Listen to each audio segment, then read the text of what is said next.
2020년 생활스포츠 지도사 2급 스포츠 심리학 20문제 풀어보도록 하겠습니다. 1번, 다이나믹 시스템 관점에서의 협응 구조 형성에 대한 설명으로 옳지 않은 것을 물었어요. 자, 여기서 우리가 운동 행동 이론을 먼저 공부를 하고 들어가야 돼요. 일단 운동 행동 이론이라고 하면은 총 4가지가 있어요. 반사 이론, 정보 처리 이론, 다이나믹 시스템 이론, 생태학적 이론, 이렇게 4가지가 있어요. 반사 이론은 S는 R 이렇게 해서 외부 자극에 의해서 운동 행동이 생성된다 라고 해요. 차가 왔을 때 우리가 본능적으로 탁 피하는 그런 반응을 보이는 게 자극에 대해서 반응이 바로 나타나는 반사 이론이라고 해요. 그리고 정보 처리 이론은 운동 행동이 생성되는 과정을 중시해요. 그래서 인간이 능동적으로 생각할 수 있는 정보 처리자라고 간주를 해서 만들어 놓은 이론이고요. 이거는 크게 폐쇄 회로 이론, 개방 회로 이론, 도식 이론 이렇게 3가지로 나눠져 있어요. 폐쇄 회로 이론은 우리가 어떤 행동을 할 때 피드백에 의해서 정보를 처리한다 라고 해요. 피드백을 통해서 동작을 수정하기 때문에 새로운 움직임을 하려면 그 움직임이 나타날 때까지 그 정보 처리 시간이 길어요. 왜냐하면 피드백을 받고 난 다음에 움직여야 되기 때문에. 그래서 폐쇄회로 이론의 한계점은 빠른 움직임을 설명할 수 없다. 왜냐하면 피드백을 통해서 움직이기 때문에 느린 움직임만 가능하잖아요. 그래서 그게 안 된다 이거고, 피드백이 없이도 움직임이 나타난 거에 대한 설명을 할 수가 없어요. 이게 한계점이에요. 다음으로는 정보처리 이론의 2번째, 개방회로 이론인데요. 이거는 우리 머리에, 대뇌에 저장되어 있는 동작에 대한 프로그램에 의해서 우리의 움직임이 나타난다고 보고 있는 거예요. 그래서 우리 머릿속에 어떤 프로그램이 저장이 되어 있기 때문에 필요한 동작을 바로바로 팡팡 이렇게 한다는 거예요. 그래서 빠른 움직임 설명이 가능해요. 폐쇄회로 이론에서는 그 피드백을 통해서 움직임이 나타났기 때문에 굉장히 느린 움직임만 할 수 있었지만, 개방회로 이론에서는 아니다. 우리는 피드백을 통하지 않아도 대뇌에 프로그램이 저장되어 있기 때문에 특정 움직임을 바로바로 할 수 있다라고 해서 빠른 움직임 설명이 가능해요. 근데 이것도 한계점이 있어요. 뭐냐? 그렇게 머릿속에 이렇게 동작에 대한 프로그램이 있으려면은 우리 머리에 대뇌 용량이 있잖아요. 근데 그 용량을 초과해서 그 모든 움직임을 다 저장할 수 있느냐? 그래서 저장 용량에 문제가 있어요. 그래서 그 우리가 알고 있는 수많은 움직임을 대뇌에 기억할 수 없지 않느냐 라고 하는 그 용량의 문제. 그 다음에 신형 문제가 있어요. 새로운, 그러니까 이전에 경험하지 못했던 새로운 움직임을 수행 가능하다는 점을 설명하지 못하는 점, 이게 한계점입니다. 자, 다시 한번 정리할게요. 정보 처리 이론 안에 폐쇄 회로 이론, 개방 회로 이론이 있는데, 폐쇄 회로 이론은 피드백을 통해서 움직임이 나타나기 때문에 느린 움직임만 가능하다, 빠른 움직임을 할 수 없다 라는 한계점 때문에 나타난 게 개방 회로 이론이에요. 개방 회로 이론은 우리 머릿속에 대뇌에 저장되어 있는 프로그램에 의해서 움직임이 생성이 되는데, 그 저장되어 있는 용량의 한계와 새로운 움직임을 설명할 수 없다는 거, 그런 것 때문에 다시 이제 등장한 이론이 3번째, 도식 이론입니다. 도식 이론은 폐쇄 회로 이론과 개방 회로 이론의 개념을 통합한 거예요. 그래서 회상 도식, 제인 도식이 있는데, 회상 도식은 빠른 움직임에 동원되는 개방 회로 이론과 비슷한 맥락이고요. 제인 도식은 느린 움직임에 동원되는 폐쇄 회로 이론과 비슷한 맥락입니다. 자, 운동행동 이론에 4가지가 있댔죠. 지금 반사 이론과 정보처리 이론을 했어요. 정보처리 이론 안에는 3가지 이론이 있었죠. 폐쇄회로 이론, 개방회로 이론, 도식 이론. 이렇게 3가지가 있고, 우리 1번 문제에서 나왔던 다이나믹 시스템 이론에 대해서 볼게요. 환경, 유기체, 과제. 이렇게 3가지 제한 요소 간의 상호작용 속에서 적절한 운동을 생성하게 된다고 말하는 게 다이나믹 시스템 이론이에요. 그래서 우리가 움직임을 나타낼 때 어떤 환경이 있고, 유기체, 우리죠, 사람, 인간, 유기체가 있고, 그 다음에 어떤 과제, 어떤 목적이 있을 때, 이 3가지가 있을 때 움직임이 생성된다라고 주장하는 게 다이나믹 시스템 이론이에요. 다이나믹 시스템 이론 안에는 그 3가지 제한 요소의 영향을 받는 2가지 원리가 있댔어요. 인간 운동에 2가지 원리가 있는데, 첫 번째가 자기 조직의 원리, 2번째가 비선형성의 원리라고 해요. 자기 조직의 원리는 인간 운동은 이 3가지 제한 요소, 환경, 유기체, 과제, 이 3가지 상호작용으로 인해서 저절로 발생한다 라고 하는 게 자기 조직의 원리예요. 그리고 비선형성의 원리는 말 그대로 우리가 움직임이 선형적이지 않다는 거예요. 한 일직선으로 된 선상이 아니라 비선형적이다 라는 건데, 운동 변화가 선형적인 변화를 보이지 않는다라는 말이에요.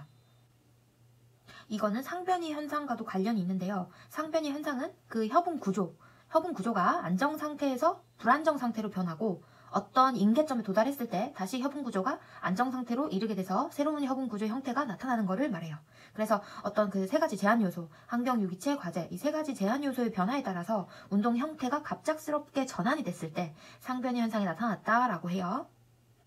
그리고 운동행동 이론의 마지막 이론은 생태학적 이론인데요. 이거는 이제 환경에 대한 시지각을 중요시해요. 그래서 운동을 우리가 제어함에 있어서 시각의 역할, 직접 눈으로 보고 지각하고 이런 것들을 중요시하는 이론이에요. 그래서 환경에 대한 지각과 운동 동작 간의 관계를 강조하고, 그리고 생각하는, 아까 그 정보 처리 이론에서는 우리가 인지적인 과정을 거쳐서 동작이 발생했잖아요. 뭐 피드백을 통하던지 아니면 대대에 있는 프로그램을 통하던지. 하지만 생태학적 이론에서는 시지각을 강조하기 때문에 인지적인 과정을 거치지 않고 동작 발생이 가능하다라고 주장하는 게 생태학적 이론이에요.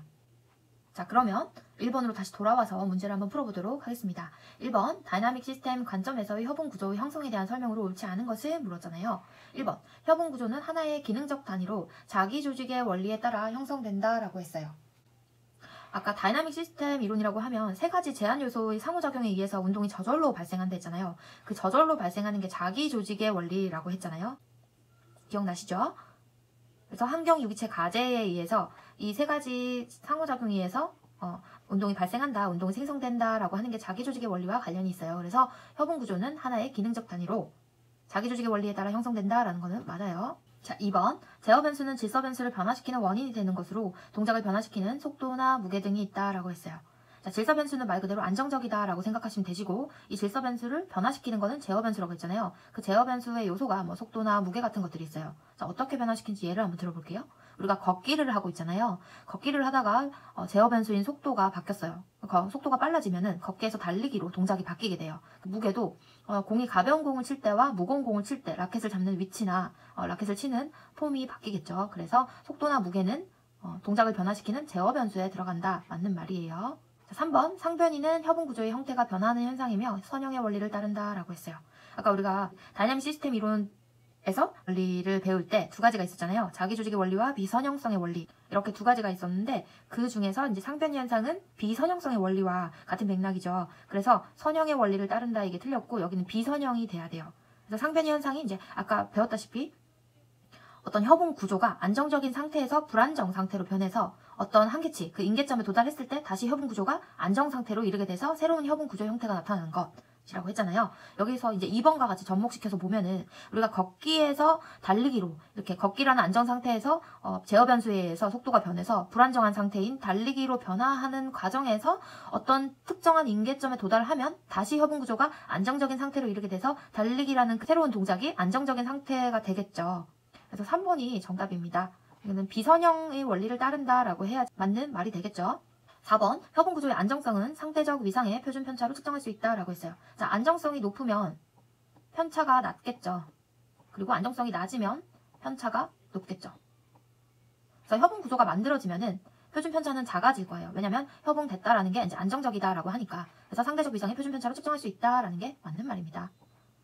그래서 1번 정답은 3번이 되겠습니다. 2번, 목표 설정에서 수행 목표로 적절하지 않은 것을 물었어요. 자, 목표 설정에는 이제 수행 목표와 결과 목표가 있어요. 수행 목표는 말 그대로 과정을 중시하고요. 결과 목표는 결과만 놓고 보는 거예요. 그래서 보기를 한번 볼게요. 1번, 농구대회에서 우승한다. 결과에 대한 얘기죠. 그래서 수행 목표로 적합하지 않은 것은 1번이 정답이 되겠네요. 2번, 골프 스윙할 때 공을 끝까지 본다. 골프 스윙에서의 과정, 이거 결과가 아니고 그 과정에서 이렇게 수행하는 동작 동안을 지금 보는 거죠. 이거는 수행 목표예요. 자, 3번, 테니스 포핸드 발리에서 손목을 고정한다. 이것도 이제 어떤 움직임이 나타날 때 그 과정에 대해서 얘기를 하는 거고, 4번, 야구 타격에서 무게중심을 뒤에서 앞으로 이동한다. 이것도 운동 수행 과정에 대해서 얘기를 하는 거기 때문에 이번의 정답은 1번이 되겠습니다. 3번, 보기의 기억 니은에 해당하는 것을 물었어요. 보기, 기억. 학습자가 새로운 기술을 연습한 후 특정한 시간이 지난 후 연습한 기술의 수행력을 평가하는 검사라고 했어요. 자, 연습한 다음에 어떤 시간이 지나고 다시 한참 지나고 난 다음에 검사를 했을 때 이거는 파지됐다라고 해요. 그래서 파지 검사와 관련이 있고요. 니은, 연습한 기술이 다른 수행 상황에서도 발휘할 수 있는지 평가하는 검사. 이건 전이 됐다라고 해요. 다른 수행 상황에서도 발휘될 수 있다. 이거는 전이 검사라고 해요. 그래서 정답은 2번 파지 검사와 전이 검사. 한 번에 망각 검사는 뭐 까먹은 거에 대한 검사인가요? 이거는 제가 심리학 책에서 못 봐서 혹시 아시는 선생님들 계시면 댓글 달아주세요. 그래서 3번의 정답은 2번이 되겠습니다. 4번 주의 집중 방법으로 적절하지 않은 것을 물었어요.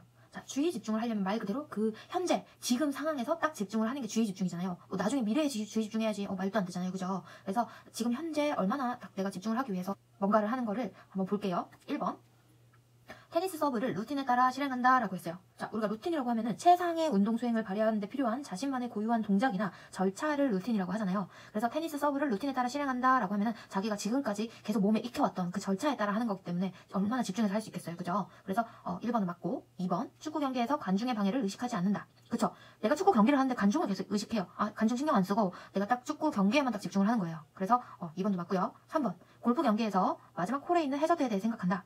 아까 주의 집중을 하려고 하면 어떻게 해야 된댔어요? 지금, 즉시, 현재. 그때가 제일 중요하다고 했는데 내가 지금 치고 있는데 마지막 홀을 벌써부터 생각하고 있으면 주의 집중이 될까요? 안 될까요? 안 되겠죠. 그래서 정답은 3번이 되겠습니다.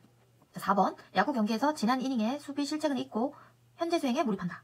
그죠? 현재, 지금이 가장 중요하다고 했잖아요. 그래서 4번은 맞아요. 그래서 4번의 정답은 3번이 되겠습니다. 5번. 보기에 제시된 심상의 요소로 바르게 나타나는 것은 보기. 기혁 선수, 시합에서 느꼈던 자신감, 흥분, 행복감을 실제처럼 시각화한다. 니은 선수, 부정적인 수행 장면을 성공적인 수행 이미지로 바꾼다 라고 했어요. 자, 일단 심상은 우리가 마음속으로 어떤 경험을 떠올리거나 아니면 새로 만드는 거를 심상이라고 해요. 그래서 심상의 요소에는 두 가지가 있는데 조절력과 선명도가 있어요. 그 조절력을 말 그대로 내가 조절할 수 있어야 돼. 그래서 어떤 내가 원하는 이미지를 내가 상상으로 조절해서 딱 떠올릴 수 있어야 돼요. 선명도는 말 그대로 엄청 선명하게 내가 원하는 상을 떠올릴 수 있어야 돼요. 내가 어떤 장면을 상상하는데 그 장면이 뿌옇지 않고 되게 선명하게. 그래서 그 심상을 위해서 모든 우리의 오감을 다 동원해서 모든 감각을 동원해서 이제 심상을 하고, 그리고 마음속의 이미지와 실제 이미지가 거의 같을수록, 그러니까 뚜렷한 상일수록 좋겠죠. 그래서 시합에서 이제 실제 느끼게 되는 뭐 불안감이나 좌절감, 흥분, 분노 이런 모든 감정들을 다 떠올려야지 우리가 실제로 경기를 하기 전에 이제 심상을 했을 때 그 경기를 함에 있어서 되게 효과적이겠죠. 그래서 선수들이 왜 심상 트레이닝 많이 하잖아요. 경기 나가기 전에. 그때 이제 우리가 실제로 느낄 수 있는 그런 감정들을 다 떠올려야지 심장 박동도 막 빡빡 뛰고 이런 것도 다 선명하게 이끌어낼 수 있어야지 심상 효과가 나타나겠죠.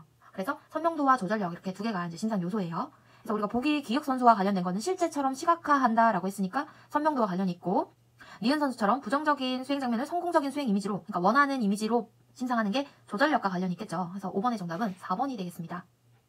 자, 1번에 주의연합과 주의분리를 보면은 주의연합 같은 경우에는 우리가 운동 수행할 때 이제 내가 호흡하는 거, 그리고 내 근육의 느낌, 뭐 신체 감각 이런 것과 같이 내적인 변화에 주의를 기울이는 방법을 주의연합이라고 해요. 이건 이제 다른 말로 내적 주의 집중이라고도 하거든요. 그리고 주의분리는 외적 주의 집중이라고도 해요. 그래서 우리가 왜 헬스장에서 트레드밀을 탈 때 되게 힘드니까 앞에 왜 TV 다 있잖아요. 그래서 그 힘든 걸 잊기 위해서 이제 외적인 다른 거에 주의를 분리시킬 때 그거를 이제 주의 분리라고 하고 외적 주의 집중이라고도 하죠. 3번의 통제적 처리와 자동적 처리는, 이제 통제적 처리는 의식적으로 사고를 한다고 해서 주로 초보자들이 많이 하고요. 자동적 처리는 무의식적 사고라고 해서 이제 숙련자들은 막 생각하지 않고 해도 이제 몸이 자동으로 이제 반응을 하잖아요. 그래서 초보자가 주로 통제적 처리를 하고 자동적 처리는 주로 숙련자가 하죠. 그래서 5번의 정답은 4번이 되겠습니다. 6번, 보기에서 지도자가 제공하는 보강적 피드백의 유형으로 적절한 것을 물었어요. 자, 보강적 피드백은 우리가 스스로 운동을 수행하면서 이제 감지해서 받아들인 정보가 아니고 교사나 코치 또는 동료들에 의해서 외부로부터 제공되는 피드백이 보강적 피드백이에요. 그래서 보기를 한번 볼게요. 보기, 지도자. 창아야, 다운스윙 전에 백스윙이 제대로 이루어지지 않았어 라고 했어요. 자, 1번, 2번 내적 피드백과 감각 피드백은 개인의 감각계에 의해서 생성되기 때문에 보강적 피드백에 적절하지 않죠. 그래서 1번, 2번 틀렸고 3번, 4번 결과지식, 수행지식은, 결과지식은 말 그대로 결과에 대한 지식에 대해서 말하는 거고, 수행지식은 그 운동 수행하는 그 과정에 대해서 말하는 거라고 했는데, 다운스윙 전에 백스윙이 제대로 이루어지지 않았어 라고 하면서 그 동작, 운동 수행하는 동작 중에 있었던 그런 잘못된 동작에 대해서 피드백을 준 거기 때문에 수행 지식에 들어가죠. 그래서 6번의 정답은 4번이 되겠습니다. 자, 1번, 2번은 주체가 내부에 있고요. 3번, 4번은 주체가 외부에 있죠. 그래서 보기에 적절한 보강적 피드백은 4번 수행 지식이 되겠습니다. 7번, 보기의 기흥, 니은에 해당하는 것은 보기, 줄다리기에서 집단이 내는 힘의 총합이 개인의 힘을 모두 합친 것보다 적게 나타나는 현상은 기흑이며 집단의 인원수가 증가할 때 발생하는 개인의 수행 감소는 니은 때문이다 라고 했어요. 자, 일단 링겔만 효과를 한번 볼게요. 링겔만 효과는 집단에 참여하는 사람의 수가 늘어날수록 성과에 대한 1인당 공헌도가 떨어지는 현상을 링겔만 효과라고 해요. 그래서 왜 혼자 했을 때 100을 낼 수 있는 사람이 10명이 있는데 그 10명이 다 모이면 그러면은 1000을 내야 될 거 아니에요, 합치면. 근데 10명이 다 모여서 줄다리기를 했는데 700밖에 안 나온 거야. 그래서 그 한 명이 내 힘을 냈을 때보다 전체 모였을 때 힘이 더 적어지는 현상을 링겔만 효과라고 해요. 자, 유능감 손실은 내가 유능하다고 믿는 자신감이 떨어진 거나 없어진 거를 말하죠. 자, 2번의 간중 효과는 사회적 촉진의 한 현상으로 보는 사람이 있으면 수행력이 높아지는 거예요. 왜?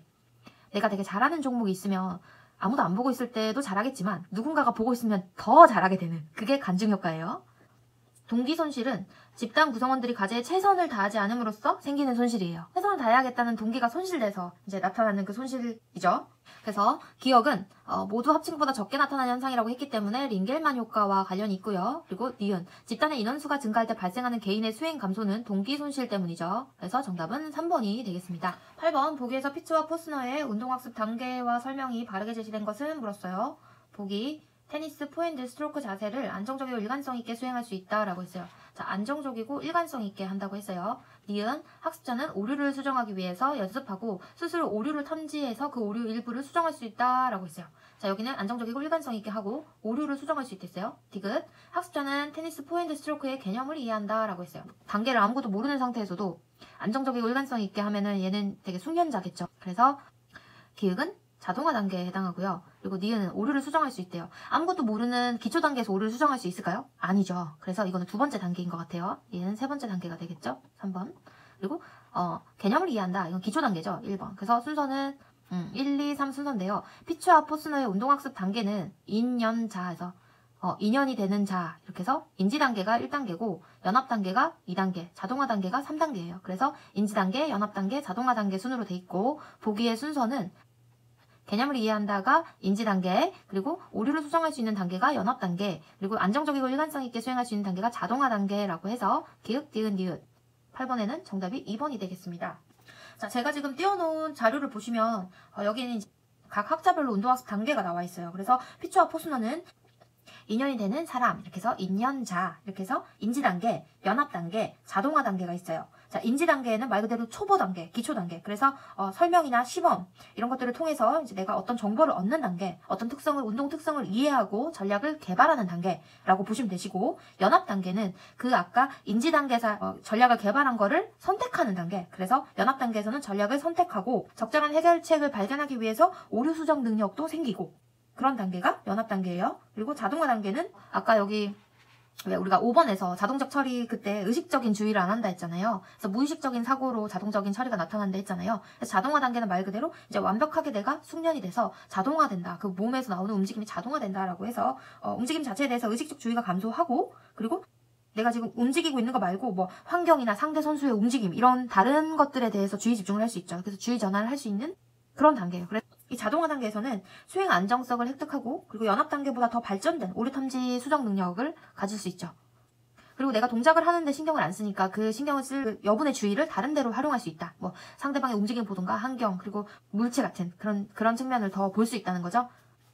그리고 자료에 있는 젠타일의 단계에서는 움직임 개념 습득 단계가 첫 번째 단계, 두 번째가 고정화 및 다양화 단계 이렇게 있어요. 그래서 움직임 개념 습득 단계는 말 그대로 목표 달성을 위해서 적절한 움직임 형태를 이해하고 그리고 어떤 환경을 파악하고 환경 조건을 파악하고 이런 게 여기 들어가고 고정화 및 다양화 단계에서는 왜 폐쇄 운동 기술과 개방 운동 기술이 있잖아요. 폐쇄 운동 기술은 말 그대로 환경을 고정해서 안정성을 획득하기 위해서 연습하는 단계가 폐쇄 운동 기술이고 개방 운동 기술에서는 이제 환경이 변하고 다양한 변화에서 이제 적절한 움직임을 적응하는 연습을 하는 거죠. 그래서 빠르게 그 환경에 적응하는 적응력에 대해서 연습하는 게 개방 운동 기술이에요. 그래서 이거 폐쇄 운동 기술과 개방 운동 기술은 고정화 및 다양화 단계에서 사용하는 거 알고 가시면 되시고 다음으로 번스타인 단계에서는 자유도 고정 단계, 자유도 풀림 단계, 반작용의 활용 단계 이렇게 세 단계가 있어요. 자유도 고정 단계는 말 그대로 자유도 그 모든 관절의 각도를 일정하게 유지해서 딱 고정을 해놓은 거예요. 관절의 수가 제한되어 있겠죠. 그래서 단순한 움직임을 할 수가 있고 다양한 환경 변화에는 움직임이 불가능해요. 자유도 풀림 단계에서는 아까 고정해놓은 그 관절을 몇 개 이제 조금씩 점차적으로 푸는 거예요. 그래서 움직일 수 있는 기능적인 단위가 점점 늘어나는 거죠. 그래서 다양한 환경 요구에 대한 적응도 살짝은 할 수가 있어요.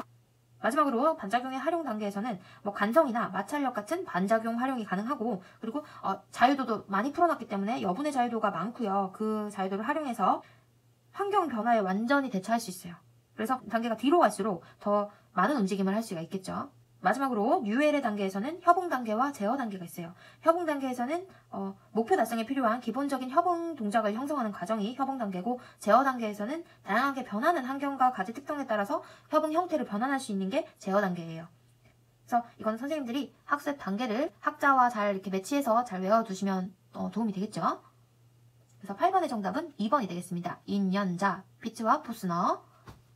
9번 보기에 참가자를 위한 와이너의 기인 이론에 기반한 지도 방법으로 옳은 것을 물었어요. 기인 이론은 성공과 실패의 원인에 대해서 지각하고 그 후속 행동에 대해서 관련성을 설명하는 이론이 기인 이론이에요. 그래서 보기를 한번 볼게요. 보기. 수영 교실에 참가하는 A씨는 다른 참가자들보다 수영에 재능이 없어 기술 습득이 늦다고 생각했다. 재능이 없다고 생각하면 능력이 없다고 생각한 거네요. 이로 인해서 결석이 잦고 운동 중단이 예상된다. 내가 능력이 없으니까 나는 계속 못할 거야 라고 생각하는 거 보니까 학습된 무기력에 지금 빠져있는 상태예요. 그래서 능력이 없다고 생각하는 사람은 이제 노력으로 극복할 수 있다라고 지도를 해줘야겠죠. 그래서 노력에 대해서 지도를 하면 1번 외적이며 안정적이고 통제 불가능한 개인의 노력에 기인할 수 있도록 지도한다. 자, 이게 노력에 지도하는 거는 맞아요. 노력. 능력은 아니죠. 이미 재능이 없다라는 거에서 이제 자기가 능력이 없어서 학습된 무기력에 빠졌으니까. 그래서 3번, 4번은 아니고 일단 노력은 내가 스스로 할 수 있는 거니까 내적인 거예요. 내적. 그리고 불안정적이니까 안정적이면 변화하지 않잖아요. 그래서 능력이 안정적이고 내적인 게 능력이고 노력은 내적이고 불안정적인 거예요. 그래서 통제가 가능하다. 자, 이거 와이너의 기인 이론은 세 가지가 있죠. 안인통해서 안정성, 인가성, 통제 가능성이 있죠. 안정성은 안정적이다 아니면 불안정적이다 이렇게 두 가지가 있고 인가성은 내적인지 외적인지 통제 가능성은 통제 가능한지 통제 불가능한지 해서 기인의 요소를 네 가지로 나눠요. 능력, 노력, 운, 과제의 난이도 이렇게. 근데 능력이랑 노력은 인가성은 내적이에요. 내가 태어날 때부터 타고나는 게 능력이에요. 그래서 내가 어떻게 바꿀 수가 없어. 그래서 안정적이에요. 내적이고 안정적이고 내가 어떻게 할 수가 없으니까 통제가 불가능해요. 그래서 능력은 내적, 안정적, 통제 불가능. 노력은 내가 할 수 있는 거잖아요. 외부에서 누가 나 대신 노력할 수가 없잖아요. 그래서 노력은 내적이고 내가 노력하면은 이제 성적이 오를 수도 있으니까 안정적인 게 아니라 불안정적이죠. 불안정적이니까 변화가 가능한 거죠. 노력은 내 의지에 따라 바뀔 수 있으니까 통제 가능해요. 그리고 운은 밖에서 들어오는 거니까 외적. 과제의 난이도도 이제 시험 난이도 이런 것들은 내가 어떻게 할 수 있는 부분이 아니고 외부에서 들어오는 거잖아요. 그래서 운과 과제 난이도는 외적이에요. 근데 운은 내가 로또가 당첨될지 안 될지 모르잖아요. 그거는 안정적이지 않아요. 그래서 불안정적이고 통제 불가능해요. 통제 가능한 거는 기인 요소 4가지 중에 통제 가능한 거는 노력 빼고 능력, 운, 난이도는 다 통제 불가능해요. 그리고 과제의 난이도는 외적이죠. 시험 난이도 같은 것들은 이제 외부에서 내가 어떻게 하는 게 아니라 외부에서 하는 거니까 외적이고 그리고 시험 난이도는 안정적이에요. 그리고 당연히 통제 불가능하죠. 기인의 요소 4가지는 능력, 노력, 운, 난이도 이렇게 4가지가 있는데 여기서 바뀔 수 있는 거는 노력밖에 없다. 통제 가능한 거는 노력밖에 없다. 라고 해서 보기와 관련된 A씨를 지도할 수 있는 방법의 적절한 것은 2번 내적이며 불안정적이고 통제 가능한 노력에 기인할 수 있도록 지도한다가 정답이 되겠습니다. 10번 보기에서 설명하는 개념은 보기 수연이는 오랫동안 배드민턴을 즐기다가 새롭게 테니스 교실에 등록했다. 테니스 코치는 포핸드 스트로크를 지도할 때 수연이가 손목 스냅을 습관적으로 사용하는 것을 보고 손목을 고정하도록 지도했다라고 했어요. 자, 전에 배웠던 게 새롭게 배우는 거에 영향을 주고 있네요. 그죠? 자, 1번 한번 볼게요. 과제 내전이라고 했어요. 자, 과제 내전이는 수행 환경이 다르고 기술은 같을 때 과제 내전이라고 해요. 근데 지금 배드민턴에서 사용하는 손 동작과 테니스에서 사용하는 손 동작이 다르니까 지금 코치님이 고쳐주셨잖아요. 손목 스냅을 사용해서 사용하지 말라, 고정해라 라고 했으니까 같은 기술이 아니에요. 그래서 이거는 과제 간전이에 해당하고 과제 간전이는 한 가지 기능이나 과제 학습이 다른 기능이나 과제로 전이되는 것. 이게 과제 간전이에요. 그래서 배드민턴을 먼저 배웠기 때문에 그 기술이 이제 테니스에도 영향을 미친 걸로 봐서 과제 간전이가 됐다고 보기 때문에 과제 내전이는 아니에요. 과제 내전이는 같은 기술이에요. 수행 환경이 다르고 같은 기술. 양측 전이는 왼손으로 배운 거를 오른손으로도 할 수 있을 때 그때 양측 전이가 됐다라고 하는 거고 정적 전이는 좋은 쪽으로 전이가 됐대요. 그래서 한 과제 수행이 다른 과제 수행하는데 도움이 됐다 이럴 때 그때 정적 전이가 됐다라고 해요. 부적 전이는 한 과제 수행이 다른 과제 수행을 간섭하거나 제지를 시켰을 때 부적 전이가 일어났다라고 하는데 배드민턴을 배웠던 그 기술이 테니스 배우는데 간섭을 했기 때문에 손목 스냅을 계속 움직이는 거잖아요. 그래서 10번의 정답은 부적 전이인 4번이 되겠습니다. 11번 보기에 기은, 이은, 디귿에 해당하는 것을 물었어요. 자, 보기를 보시면 자극 제시, 반응 시작, 반응 종료 이렇게 그림이 있네요. 그리고 자극 제시부터 반응 시작까지 기읍, 반응 시작에서 반응 종료까지 니은 전체를 디귿이라고 하네요. 한번 볼게요. 기읍은 자극 제시와 반응 시작 간의 시간 간격을 의미한다. 니은은 반응 시작과 반응 종료 간의 시간 간격을 의미한다. 디귿은 자극 제시와 반응 종료 간의 시간 간격을 의미한다 라고 했어요. 그래서 디귿은 전체 반응 시간을 얘기하는 거고 기읍은 반응 시간을 얘기하는 거죠. 그리고 니은은 반응을 시작했다고 했으니까 움직임을 시작한 거잖아요. 그래서 니은은 움직임 시간에 대한 설명이에요. 그래서 기읍은 반응 시간, 니은은 움직임 시간. 디귿은 전체 반응 시간 해서 정답은 1번이 되겠습니다. 12번 보기에서 설명하는 개념은 물었어요. 보기 양궁선수 A는 첫 엔드에서 6점을 한 발 기록했다. 그러나 A는 바람 부는 상황으로 인해서 총 36발의 슈팅 중에서 6점은 한 번 정도 나올 수 있는 점수이며 첫 엔드에 나온 것이 다행이라고 긍정적으로 생각했다라고 했어요. 자, 보기는 불안 감소 기법 중에 한 가지죠. 자, 1번 사고정지. 사고정지는 우리가 어떤 부정적인 생각이 들었을 때 그만! 이렇게 하면서 내가 지금 사고하고 있는 걸 정지하는 거예요. 정지를 하고 난 후에 이제 긍정적으로 생각하는 게 사고정지고 2번 자생훈련. 자생훈련은 점진적 이완과 유사한데요. 신체 부위의 따뜻함과 무거움을 느끼게 해주는 일련의 동작을 말해요. 그래서 근육에서 대조되는 두 가지 느낌. 이런 것들을 통해서 이제 불안을 감소시킬 수 있는 연습을 하는 거예요. 근데 이거는 이제 스스로, 스스로 체면을 유도하는 게 이제 점진적 이완기법과 다른 점이죠. 자, 3번의 점진적 이완기법은 차례로 이제 한 근육씩 순서대로 몸 전체의 근육을 이완시키는 거. 그래서 짧은 시간 내에 몸을 완전히 이완시키는 거를 점진적 이완기법이라고 해요. 그래서 근육에 긴장이 풀리면 불안이 사라진다는 전제하에 몸을 완전히 이완시켜서 하는데, 점진 이완에 필요한 4요소가 있어요. 조용한 장소, 편안한 자세, 정신적 도구, 수동적 태도. 이렇게 해서 4가지 요소가 있다는 거 알고 계시고, 자세훈련과 점진적 이완기법의 공통점은 근육에서 대조되는 2가지 느낌을 느낀다는 점, 차이점은 자세훈련은 스스로 체면을 유도한다는 점이 차이점이죠. 4번의 인지 재구성은 부정적인 생각하는 거를 이제 긍정적인 생각으로 대체하는 거예요. 그래서 여기 이제 부정적일 수 있는 이런 생각들을 이제 긍정적으로 대체했다라고 해서 12번의 정답은 4번이 되겠습니다. 자, 사고정지도 이제 긍정적으로 생각하잖아요. 이제 그만 이렇게 했다가 이제 긍정적으로 생각하는데, 보기에서는 이제 그만 생각하는 뭐 정지 이런 단어가 안 나왔기 때문에 사고정지는 아니고 인지재구성과 관련이 있겠죠.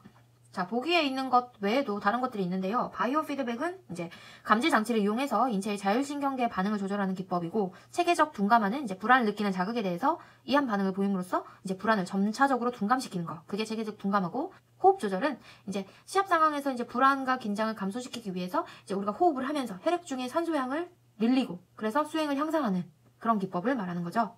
그래서 12번의 정답은 4번이 되겠습니다. 자, 13번 보기에서 설명하는 개념은, 보기, 철수는 처음으로 깊은 바닷속으로 다이빙하면서 각성 수준이 높아졌다. 높은 각성 수준으로 인해서 깊은 바닷속에서 시야가 평소보다 훨씬 좁아졌다 라고 했어요. 자, 각성 수준이 높아져서 시야가 좁아진 거는 지각 협소화와 관련이 있죠. 그래서 정답은 2번 지각 협소화가 되겠습니다. 자, 1번의 스트롭 효과는 정보가 병렬적으로 처리돼서 이제 두 자극 간의 간섭이 발생할 때를 말해요. 2개의 감각 자극을 동시에 처리함에 있어서 이제 서로 일치하면 처리 속도가 높아지는 거죠. 예를 들어서 이제 검정이 검정색으로 돼 있고, 검정색인데 검정이란 글씨가 빨간색으로 돼 있으면은 검정이라고 적혀 있으면서 검정 글씨인 단어가 더 처리 속도가 빠르다는 거죠.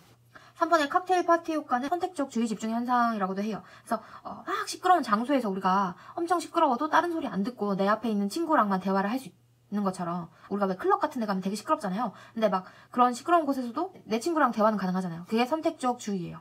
그래서 주의를 기울임에 따라서 이제 어떤 다른 정보를 무시하고 내가 원하는 정보만 이렇게 들을 수 있는 처리가 가능한 걸 칵테일 파티 효과라고 합니다. 4번의 맥락 간섭 효과는 우리가 운동 기술을 연습하면서 학습된 그 기술 동작 간에는 간섭 현상이 발생해요. 그래서 이거를 이제 맥락 간섭 효과라고 하는데, 운동 수행에 부정적인 영향을 미치기 때문에 맥락 간섭 효과가 낮은 상황에서 운동 수행 효과가 높게 나타나요. 지각 협소화를 조금 더 설명을 해보자면, 이제 보기에서 각성 수준이 높아졌을 때는 시야가 좁아졌다 했잖아요. 그럼 각성 수준이 낮을 때는 이제 시야가 넓어지겠죠. 그래서 각성 수준이 증가함에 따라서 주의의 폭이 좁아지는 거. 그래서 각성 수준이 너무 낮으면 필요 없는 정보도 다 받아들여서 너무 정보가 많아서 뭘 써야 되는지 모르고, 각성 수준이 적정할 때 이제 필요한 정보만 받아들여서 운동 수행이 가장 효과적으로 나타나고, 각성 수준이 높아졌을 때는 필요한 정보도 못 보고 시야가 좁아져서 운동 수행에 방해가 되겠죠. 그래서 적정한 각성 수준을 유지하는 게 중요하겠죠. 네, 그래서 이제 13번의 정답은 2번이 되겠습니다. 14번 스포츠 지도자의 리더십 행동으로 적절하지 않은 것은 물었어요. 1번 선수에게 개별 시간을 할애하는 행동. 굉장히 좋죠. 관심을 가지고 있다는 거니까요. 2번 선수가 목표를 수립하도록 도와주는 행동. 굉장히 도움이 되는 행동이죠. 3번 선수에게 과도한 자신감을 부여하는 행동. 자, 능력치를 과대평가해준대요. 그러면은 원래 선수가 갖고 있는 능력에 대한 믿음이 현실과 차이가 있어서 운동 수행에는 별로 도움이 안 되겠죠. 그죠? 14번의 정답은 3번이 되겠습니다. 4번 선수의 주의 산만 요인을 파악하고 지도하는 행동. 파악해서 지도하면은 이 주의 산만 행동들이 없어지겠죠. 네. 그래서 14번의 정답은 3번이 15번 되겠습니다. 보기에서 기은, 이은, 디귿에 해당하는 기억의 유형이 바르게 연결된 것을 물었어요. 감각기억과 단기기억, 장기기억에 대한 것을 물어보고 있네요. 자, 우리가 자극이나 정보가 들어오면은 감각 등록기를 통해서 이제 단기 기억에서 장기 기억으로 이제 이동을 하게 되는데, 감각 등록기에 들어왔을 때 주의 집중을 하냐 안 하냐에 따라서 정보가 사라지거나 아니면은 단기 기억으로 넘어가거나 해요. 그래서 주의 집중을 하지 않을 경우에는 1에서 4초 후에 사라지게 되고요. 기억 용량은 극히 제한적이에요. 그래서 굉장히 일부만 기억을 한다는 거죠. 그래서 새로운 정보가 쉽게 손실이 돼요. 그래서 한 번에 한 가지 양식의 정보 처리만 가능합니다. 그리고 주의 집중을 했을 때 이제 이게 단기 기억으로 넘어가게 되면은 7에서 플러스 마이너스 2 이렇게 해서 그 정도의 단어를 기억할 수가 있고요. 한 번 보고 외우는 정도. 용량이나 시간이 제한적이죠. 그래서 이거를 부호화하거나 시연하지 않으면 15초에서 20초 사이에 이제 사라지게 되고, 부호화하거나 시연을 하게 된다면 이제 장기 기억으로 넘어가게 되겠죠. 그래서 단기 기억에서 이제 내가 아는 정보랑 새로운 정보를 연결해가지고 부호화시키면 장기 기억으로 넘어가게 되면 이 장기 기억에서는 영원히 저장이 돼요. 용량과 시간이 무제한이기 때문에 계속 기억을 할 수가 있겠죠. 그러면 문제를 한번 풀어보도록 하겠습니다. 자, 기억, 니은, 디귿이 있는데 기억 용량은 제한, 극히 제한, 무제한이라고 돼 있어요. 자, 무제한인 거는 장기 기억이었고 극히 제한은 감각 기억이었고 제한은 단기 기억이겠죠. 기억이 단기 기억이라고 보면 특징은 반복하거나 시연하지 않으면 사라진다. 한 번에 너무 많은 정보를 제공하지 않고 정보를 처리할 수 있는 시간을 제공한다. 맞아요. 자, 니은, 극히 제한. 이거는 이제 감각 기억이랑 관련이 있겠죠. 감각 기억은 이제 새로운 정보가 유입되면 쉽게 손실된다. 한 번에 한 가지 정보만 들어온다고 했잖아요. 그래서 불필요한 외부 정보를 줄이고 집중할 수 있도록 지도한다. 맞죠? 장기 기억은 무제한이고 반복과 시연을 통해서 강화된다. 반복과 시연을 통하면 이제 계속 저장이 되겠죠. 연습을 통해서 기억을 강화한다. 맞아요. 그래서 이게 장기 기억, 그리고 감각 기억, 단기 기억 해서 단기, 감각, 장기에서 정답은 4번이 되겠습니다. 16번 프로차스카의 운동 변화 단계 이론에 대한 설명으로 옳지 않은 것을 물었어요. 자, 변화 단계 3요인은 자기 효능감, 의사결정 균형, 변화 과정이 있어요. 자기 효능감, 의사결정 균형, 변화 과정 이렇게 세 가지가 이제 변화 단계 3요인인데 자, 의사결정 균형은 운동을 함에 있어서 혜택과 손실 중에 뭐가 더 큰가를 보면서 자기가 의사결정을 하는 거예요. 무관준실류 해서 무관심, 관심, 준비, 실천, 유지 이렇게 5가지 단계가 있는데 여기서 이제 의사결정 균형, 혜택과 손실에 따라서 우리가 운동을 하는지 안 하는지에 대해서 있어요. 지금 제가 올려드린 자료를 보시면 그런 관계에 따른 이제 내용이 설명되어 있죠. 무관심 단계는 말 그대로 관심이 없어요. 그래서 현재 운동을 하고 있지 않고 6개월 이내에도 운동 시작할 의도가 없어요. 관심 단계에서는 이제 운동을 하고 있지는 않지만 6개월 이내에 운동을 시작할 의도를 가지고 있다. 그러니까 생각은 하고 있어요. 준비 단계는 현재 운동을 하고 있대요. 준비는 하고 있지만 가이드라인 예를 들어서 주당 3회 이상 1회 20분 이상 이런 기준을 채우지 못하는 수준으로 운동을 하고 있다는 거죠. 하지만 이제 30일 이내에 가이드라인을 충족하는 수준으로 운동을 시작할 생각이 있다라고 하는 게 이제 준비 단계고 실천 단계는 가이드라인을 충족하는 수준으로 운동을 하고 있지만 아직 6개월 미만이에요. 근데 이때가 제일 불안정한 단계로 이제 하위 단계로 떨어질 위험성이 가장 높아요. 내가 운동을 열심히 하고 있지만 6개월 미만일 때는 아직 이제 그게 정착이 되지 않았기 때문에 관둘 수가 있단 말이에요. 근데 실천 단계에서는 이제 손실보다는 혜택을 더 많이 인식하는 단계죠. 이제 유지 단계는 가이드라인을 충족하는 수준의 운동을 6개월 이상 해왔을 때 유지 단계죠. 이제 안정 상태에 들어갔고 이제 하위 단계로 내려갈 가능성은 없는 거. 헬스를 6개월 이상 하면은 계속 다니겠죠. 그래서 무관심 단계와 관심 단계는 혜택보다는 손실이 더 큰데 준비 단계부터는 이제 손실보다는 혜택이 더 큰 걸로 인지하고 있겠죠. 그리고 이제 변화 단계 3요인 중에 자기 효능감은 어떤 상황에서 적절한 행동을 할 수 있다는 기대와 신념을 자기 효능감이라고 합니다. 의사결정 균형은 무관준실류에서 무관심, 관심, 준비, 실천, 유지 단계 이렇게 5단계가 있어서 혜택과 손실에 따라 운동을 하냐 안 하냐 그렇게 나타나는 거고 변화 과정은 인지 과정과 행동 과정이 있는데 인지 과정은 운동에 대한 태도나 생각, 느낌의 전환 이런 것들이 들어가고 이제 행동 과정은 내가 진짜로 실천하는 거예요. 이제 환경 변화를 유도해서 행동을 실천하는데 예를 들어서 운동복을 꺼내 놓는다든가 이렇게 행동적으로 정말 실천을 하는 게 이제 행동 과정이죠. 그래서 자기 효능감과 의사결정 균형, 변화 과정 이게 3요인에 의해서 운동에 대한 행동 변화 과정이 나타나는 거죠. 자, 그래서 16번 보기를 한번 보도록 하겠습니다. 1번 준비 단계는 현재 운동에 참여하지 않지만 6개월 이내에 운동을 시작할 의도가 있는 것을 의미한다 라고 했어요. 자, 준비 단계 운동에 참여하고 있죠. 참여하고 있지만 가이드라인을 충족하지 못하고 있다고 했죠. 그죠? 네, 정답은 1번이 되겠습니다. 그럼 6개월 이내에 운동을 시작할 의도가 있는 것은 관심 단계죠. 관심 단계. 2번 의사결정 균형이란 운동을 할 때 기대할 수 있는 혜택과 손실을 평가하는 것을 의미한다 라고 했어요. 혜택과 손실을 평가해서 비교해보고 이제 의사결정을 하죠. 3번 인지과정과 행동과정과 같은 변화과정을 통해서 이전 단계에서 다음 단계로 이동하게 된다. 그쵸? 운동에 대해서 어떻게 생각하는지 그리고 운동을 하기 위해서 어떤 행동을 하는지에 따라서 운동을 하는 거에 더 가까운 단계로 이동하게 되겠죠. 자, 4번 자기 효능감은 관심 단계보다 유지 단계에서도 높다라고 했어요. 무관준실유 라고 했으니까 유지 단계가 맨 마지막 단계잖아요. 그래서 자기 효능감이 제일 높은 단계, 올라갈수록 더 높은 단계 맞죠? 그래서 4번도 맞는 말이고요. 16번의 정답은 1번이 되겠습니다. 17번 보기에서 설명하는 개념을 물었어요. 보기 피겨스케이팅 경기에서 영희는 앞선수가 완벽에 가까운 연기를 펼치자 불안해하고 긴장되었다 라고 했어요. 1번 상태불안. 상태불안은 말 그대로 이제 두려움이나 긴장 같은 걸 느끼는 즉각적인 감정 상태를 말하는 건데 이제 심리학에서는 이제 상태불안을 각성을 수반하는 상황에 따라 변하는 초조함, 걱정, 우려 등의 부정적 정서라고 정의를 했어요. 그러니까 여기 보시면 영희가 괜찮다가 이제 앞선수가 너무 잘하니까 이제 떨리고 갑자기 막 긴장되고 이랬잖아요. 즉각적인 감정 상태니까 상태 불안 맞겠죠. 자, 2번 분리불안은 말 그대로 떨어졌을 때 불안 느끼는 거죠. 누군가와 같이 있다가 떨어졌을 때 그때 분리불안을 느끼는 거고 보통 강아지들이 분리불안을 많이 느끼죠. 자, 3번 특성불안. 특성불안은 말 그대로 타고난 거예요. 이제 성격적인 성향 내가 태어날 때부터 갖고 있던 거. 그래서 이거는 이제 심리학 정의하기를 상황의 객관적인 위협 수준에 관계없이 비위협적인 상황을 내가 위협적으로 지각하는 개인의 행동 성향을 특성불안이라고 해요. 그래서 전혀 위협적이지 않은 상황에서도 내가 이제 성격적으로 그런 상황이 무섭다, 두렵다라고 느낄 수 있는 부분이 있잖아요.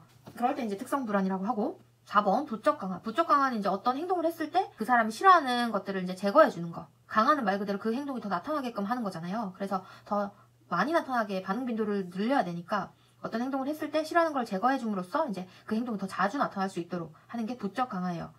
반대로 정적 강화는 이제 어떤 행동이 일어난 직후에 이제 좋아하는 것을 줘서, 부적 강화는 제거해주고 정적 강화는 줘서, 그래서 그 행동 발생 빈도를 높이는 거죠. 그래서 정적 강화나 부적 강화나 둘 다 결과가 기분이 좋아져요.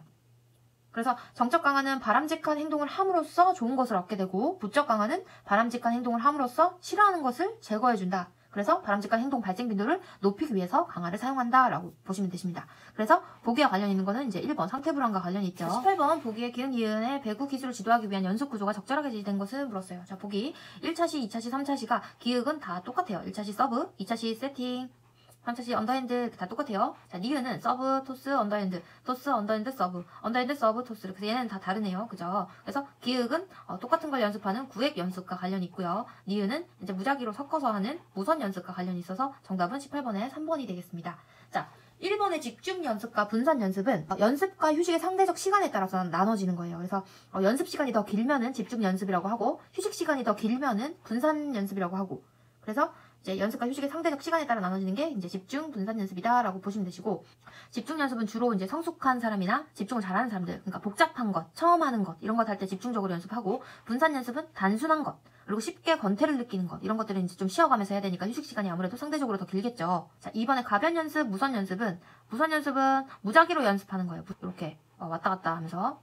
이렇게 정해져 있으면 불변 연습이라고 하겠죠. 그래서 가변 연습과 무선 연습은 뭐 거의 비슷한 맥락의 말이고, 일정 연습과 불변 연습이 비슷한 말이겠죠. 그래서 18번의 정답은 3번이 되겠습니다. 19번 스포츠 심리 상담사에 관한 설명으로 적절하지 않은 것을 물었어요. 1번 내담자와 공감하며 경청한다. 그렇죠. 서로 이제 내담자의 마음을 충분히 공감을 해줘야겠죠. 2번 내담자와 라포를 형성한다.